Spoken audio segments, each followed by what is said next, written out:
ស្វាគមន៍មកកាន់វីដេអូថ្មីដែលនៅក្នុងវីដេអូនេះគឺយើងនឹងនិយាយអំពីការសរសេររូបមន្តរបស់សមាសធាតុគីមីនៅទីនេះគឺយើងមាន Magnesium bromure Magnesium តាំងដោយអក្សរ Mg មានវឡង់ស្មើ2ហើយ bromure គឺតាំងដោយអក្សរ Br ដែលមានវឡង់ស្មើ1អញ្ចឹងដើម្បីបង្កើតរូបមន្តគីមី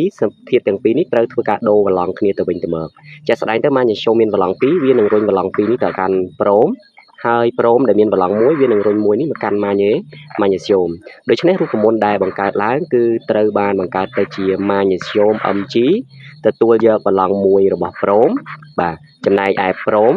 ទទួលយកវឡង់2របស់ Magnesium ប៉ុន្តែដោយសារតែវឡង់លេខ1ជាធម្មតាមិនត្រូវបានបង្ហាញទេដែលយើងមានន័យថា Magnesium ទោះបីជាអត់បង្ហាញលេខ1ចូលក៏មានន័យថា Magnesium មានចំនួន1អាតូមដែរដូច្នេះរូបមន្តនេះត្រូវបានកែសម្រួលទៅជា Mg បាទ Br ដែលមានសន្ទុះលេខ2បាទអញ្ចឹង MgBr សន្ទុះលេខ2នេះគឺជារូបមន្តរបស់ Magnesium bromure បាទ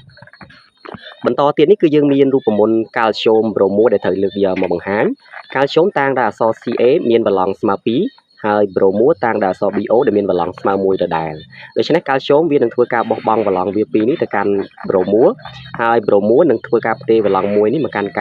Calcium ដូច្នេះរូបមន្តដែលបង្ហាញចេញមកគឺជាអក្សរ Ca បាទ Ca នេះវានឹងយកវឡង់1របស់ Brom យកមកប្រើហើយ Brom Br ទទួលយកវឡង់លេខ2របស់ Calcium ដូចមុនដែរដោយសារវឡង់លេខ1យើងឃើញថា1ហើយយើងមិនបង្ហាញក៏បានដែរដូច្នេះរូបមន្តរបស់វាសម្រាប់ចុងក្រោយគឺជាអក្សរ Ca បាទ Br ដែលមានសន្ទុះលេខ2អញ្ចឹង CrBa ដែលសន្ទុះ2នេះគឺជារូបមន្តចុងក្រោយរបស់ Calcium bromure បន្ទាប់ពីការដូរវឡង់ហើយ